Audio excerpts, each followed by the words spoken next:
Today I want to talk about Fallout 4 Anniversary Edition and what really happened to the Fallout franchise. Because Fallout, first Fallout and second Fallout, the games were created by a very famous studio, now closed, Black Isle. And Black Isle was also a publisher. So, for example, Black Isle published games of very famous another studio, BioWare. And BioWare, for example, created Baldur's Gate 1 and Baldur's Gate 2, and Black Isle created Fallout 1, Fallout 2, and Icewind Dale 1, 2, and also Planescape Torment. So very famous RPG games from the early 2000s and from the end of the 90s. And first Fallout and second Fallout, they were still quite difficult games. They were classic turn-based RPG games, but they were a first. We have a Wasteland game or something like that, but they were first modern on that at that period of time, RPG games in the future in post-apocalyptic world. And this post-apocalyptic world was very famous because it was created really beautifully for that time. And even now when I'm playing Fallout 1 and Fallout 2, because I was playing them because of the Fallout 4 Anniversary Edition, but I need to do this quite long story of Fallout series. And Fallout 1 and Fallout 2, they were really realistic RPG turn-based games. They were quite difficult.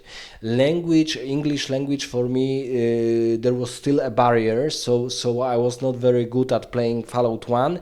Fallout 2, I managed to finish a couple of times, but most of those times I was not so deep woven into the RPG aspect of the game, or let's say about the story of the game, because we have a main plot, but we also have many different subplots, also very important to understand this post-apocalyptic world, and the creation of the world was really original.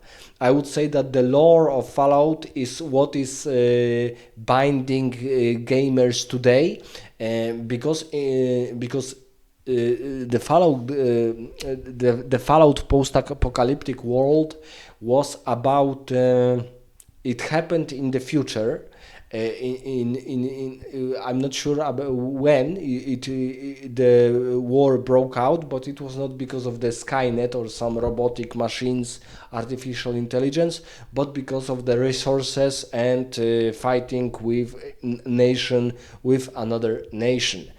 And U.S. government suspected that something like that might happen, and they built great bunkers called vaults, and those vaults, there were probably 100 of them, but each of the vault has its unique disadvantage. So, for example, in Fallout 13, in some period of time, water chip was damaged and you need to recover it, and it was the story of Fallout 1. But every vault has some minor or major disadvantage, and it was an experiment how people in closed quarters will survive. But also there was a difference between people who survived in the vaults and people who survived, for example, in mountains, in the caverns, in let's say deep forests, and so on. So it is assumed that those who were living in vaults were more technologically advanced. They have more potential to rebuild the society after nuclear holocaust, and also they were more fortune. They have better luck, and they were also probably better educated than normal humans, or they were much richer or much smarter than average American person.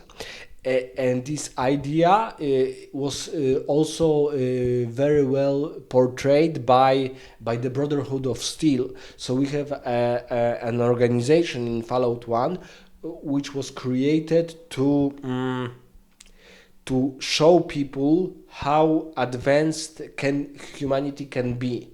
But the Brotherhood of Steel, they were also guardians of new technology, because most of the technology of that time, for example, Fallout 2 is in the future even farther than Mass Effect trilogy. It's 2240 something, or 2220 something years. So it's even farther than Mass Effect trilogy. But the technology, let's say most technology was of course destroyed. But some survived, and this technology is guarded by this special organization, Brotherhood of Steel. But this organization is a little bit military police, a little bit paramilitary organization, and a little bit of them are good, a little bit of them are neutral, and a little bit of them are evil. So let's say it's interesting combination. And in Fallout 2, for example, we have Enclave, new organization representing the USA government, which survived the Great War, but they perceive all other Americans and all other humans as far worse. So they invented the special virus who will annihilate most of the population. So we see that the plots are very interesting, because we have interesting characters like super mutants. So people who were radiated by this radioactivation process, and most of the super mutants are very evil and cannot talk and cannot understand simple commands. But there were also a few very intelligent. We have creatures like, let's say, like almost like some kind of devils, Deathclaws, very dangerous, also very savage. We have ghouls, so people who were also radiated, exposed to radiation, but they were scarred, and they were very ugly on the outside, but they were still humans with human values and so on. But they were of course seen as inferior by normal humans. And of course we have villagers, because many communities disintegrated, even to the period of Stone Age, when they just used medicine from before the civilization. They used spears and so on. And we also have savages like cannibals and people who believed in very primitive religion forms.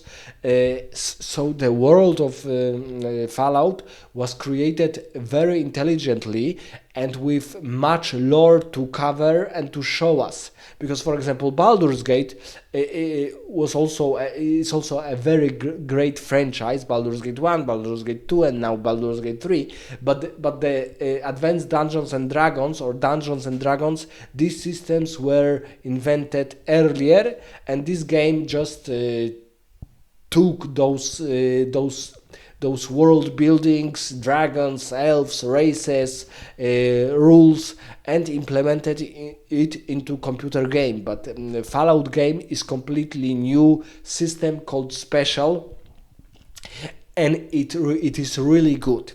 And it is good to the point that right now I began playing my fourth time of Fallout 2, because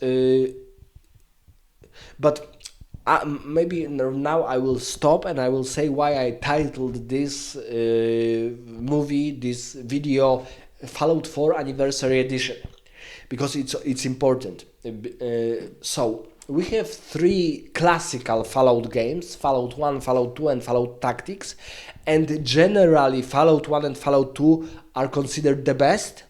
Then is Fallout Tactics. Some hardcore fans thought that it is it is worse game comparing to the other two, because it's more like XCOM games, so turn-based strategy. But I think that this game, its only disadvantage is that it is not fully RPG game. You don't have as much choices and as much of freedom as in Fallout 1 and Fallout 2, but the graphic, the implementation, that for example in your team you can have Deathclaws, you can have super mutants, you can have ghouls, and all of them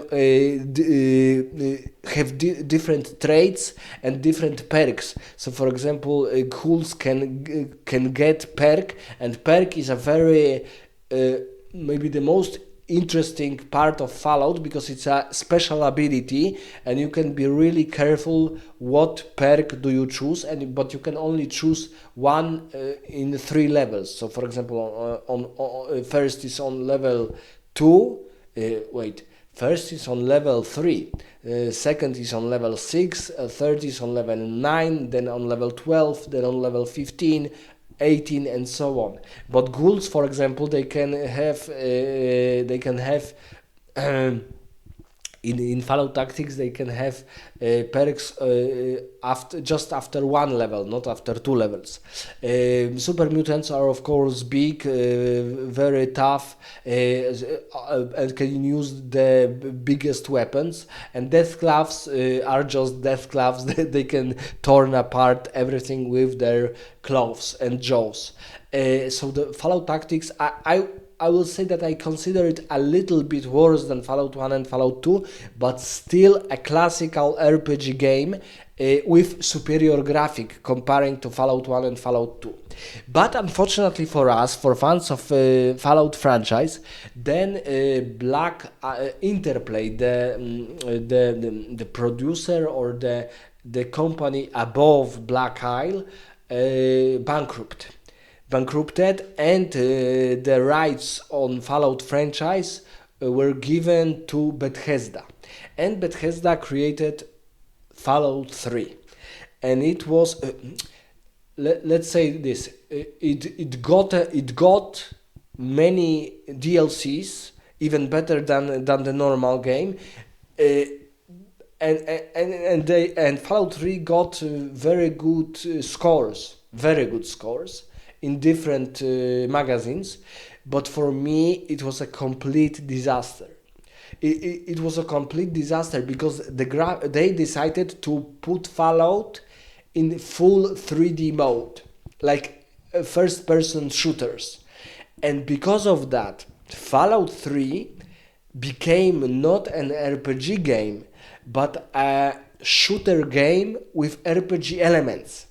But the graphic, for example, was so ugly that if we compare, let's say, Fallout 3 was published in 2008, I think, and Borderlands 1 in 2009. And even though Borderlands 1 is more of a first-person shooter than RPG game, it looks better than Fallout 3. It has maybe not better plot, but the plot is shown in a far better way, and the graphic is superior. The shooting, the skills, the skill tree is fully RPG game. If, for example, something is really unique about Borderlands series, is that this series is first-person shooter, but with 10 out of 10 RPG game elements, especially creation of our character. Because the plot is a little bit simple, quests are a little bit simple, but the skill tree with abilities and the graphic of this skill tree, the graphics of weapon, their uniqueness, it is a fully RPG game for many. But Fallout decided to abandon its RPG elements, put those adventure, shooting, killing vibe on it, and it completely destroyed the franchise for me. Because, for example, I finished Fallout 2, maybe 4 times. Fallout 1 was for me too difficult. For me, was too difficult. But still, when I'm playing it, I see this element even better in Fallout 1, that humanity is lost in a way. It's not because in Fallout 2 you have a hope that if you put all your resources on the table, you can bring humanity to better future. In Fallout 1, it's impossible, even though you can defeat the final boss, the Master. But Fallout 3 was so ugly and so unplayable because characters look ugly, faces looked horrible. Even worse were the elements of the body, torso, hands, arms, and so on. Weapons were ugly, were working really weird. So, for example, they could be damaged, and you needed to find another weapon or some materials to use your weapon. What a dumb practice, because, for example, from the reality point of way, okay, weapons can be damaged, but it is such a nuisance for a player that you cannot focus on different elements of the game.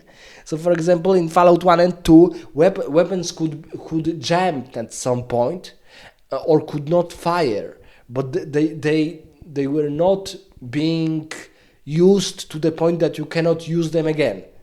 And in Fallout 3 they used this stupid element which was weird, which was difficult to omit. And the graphic, the showing us of wasteland, because Fallout 3 began, Fallout 1, 2 and Tactics, they were more of like California, more western United States. Let's say Tactics were Midwest, and Fallout 3 and Fallout 4 are on the other part of United States, on the east, near Washington. And the scenography, your adversaries, your opponents, riders, mutants, deathclaws, super mutants, ghouls, they all looked terribly ugly. Armors, weapons, and even worse was that it was more of a real-time game than turn-based, because you can of course put pause like in Baldur's Gate games, but it was not turn-based, and every encounter with enemy was a little bit like playing a platform game or first-person shooter game. And it was clunky. The games of Bethesda, apart maybe Morrowind, Skyrim and Oblivion, they are really clunky. They look ugly. They look unfinished. They look really like someone from Eastern Bloc, like Russia, Ukraine, or communist Poland, or communist, I'm Pole, but let's say communist Poland or communist Romania did a Fallout game. Unpolished, ugly, bad colors. They look like green in New Vegas, which was a little bit better, yellow, but the graphic is abysmally ugly. It's ugly to the point that you cannot play the game because it's ugly and clunky. So, for example, your moves, the animations, there is zero smoothness to this, zero. And I heard, because I played Fallout, I bought Fallout 3 with all DLCs, and I played it maybe 4 hours, and that's it. And even right now I tried to, because I don't have on Steam Fallout 4, I have Fallout 3. I wanted to play it on my laptop. It's a Medicore laptop, and something is wrong. And on Steam, original game, I cannot play Fallout 3. I put a play button, and the game is not working. It's just not running. Like I was playing on Atari at the end of the 80s, that I couldn't touch anything on the table because the game would not run. It's a feeling like that, and I was so pissed off, so depressed, that I decided to download Fallout 1 and 2 and those earlier games from end of the 90s. They on the new laptop, they launch perfectly. They launch perfectly. Fallout 1, Fallout 2. I even downloaded very good mod to Fallout 2 Restoration Project, when you can play things which were cut off from the original Fallout 2, and it makes the game even better. And they did this anniversary edition of Fallout 4, put it on almost full price of full modern game. And Fallout 4 is right now 10 years old game. And it looks a little bit, let's say, better than Fallout 3. They say to me that it's a little bit better. The progress was made between Fallout 3 and Fallout 4, but the game is still ugly as, I don't even deserve to say ugly as fuck, because it's so ugly. It's so clunky. It's so unpolished in any way.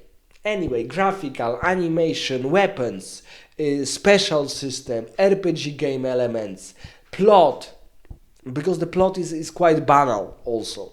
So I heard that New Vegas is a little bit better, so I want to play it again and maybe finish the game. I played it only for about an hour, and also decided that this is completely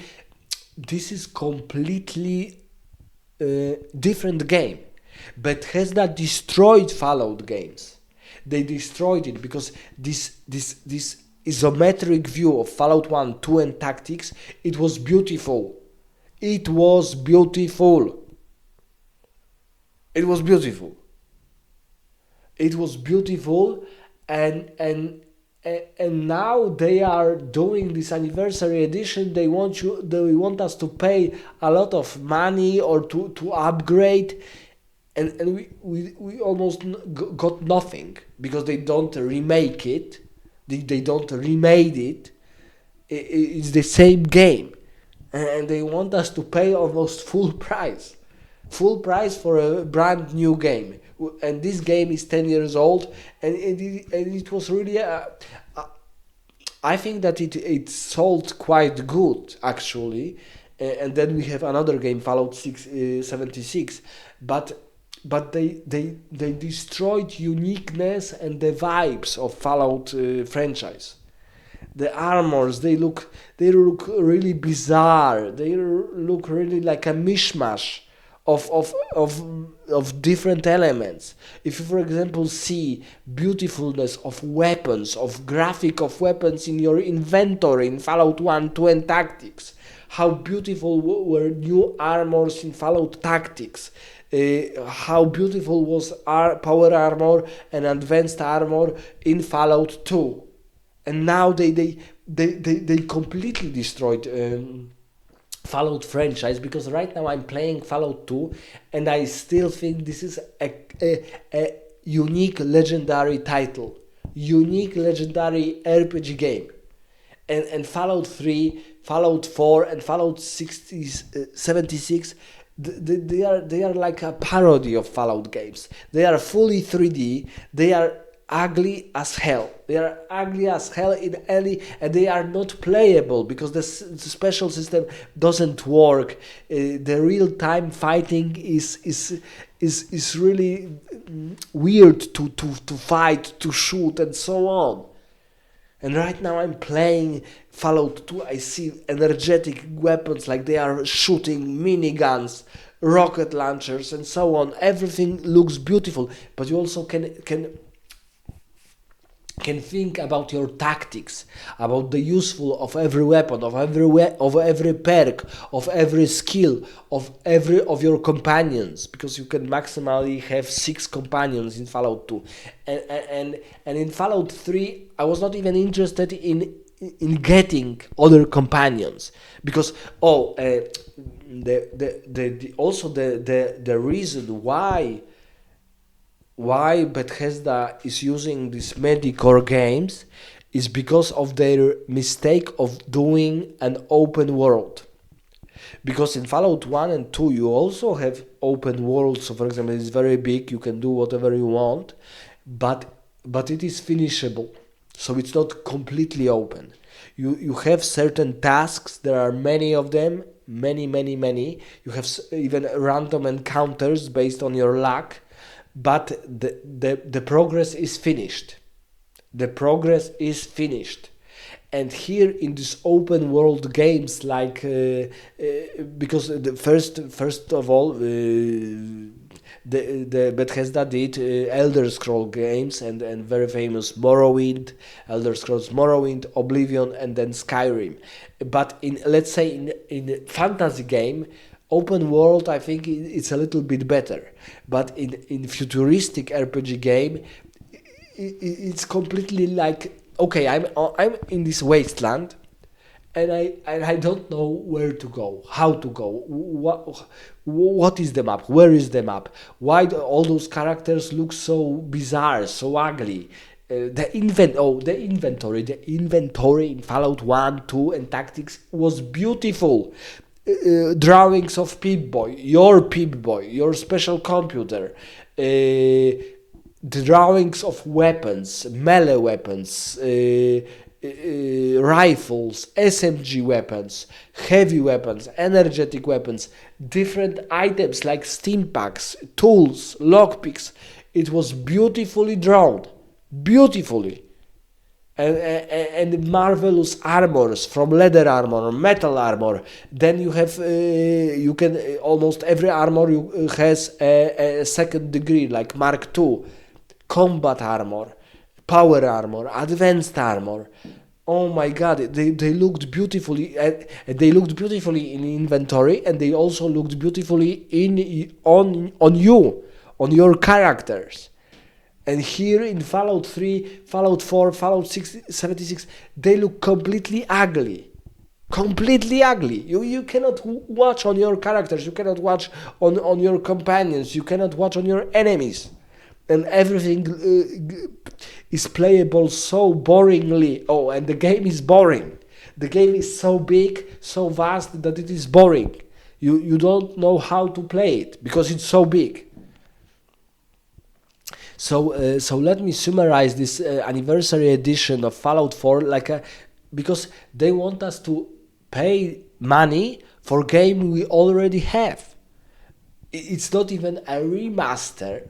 They improve it and show us, for example, the turn-based model, fully turn-based, not only with space and with pause, that you can pause the game. Or make a remake of Fallout 4 on Unreal Engine 5, something like that.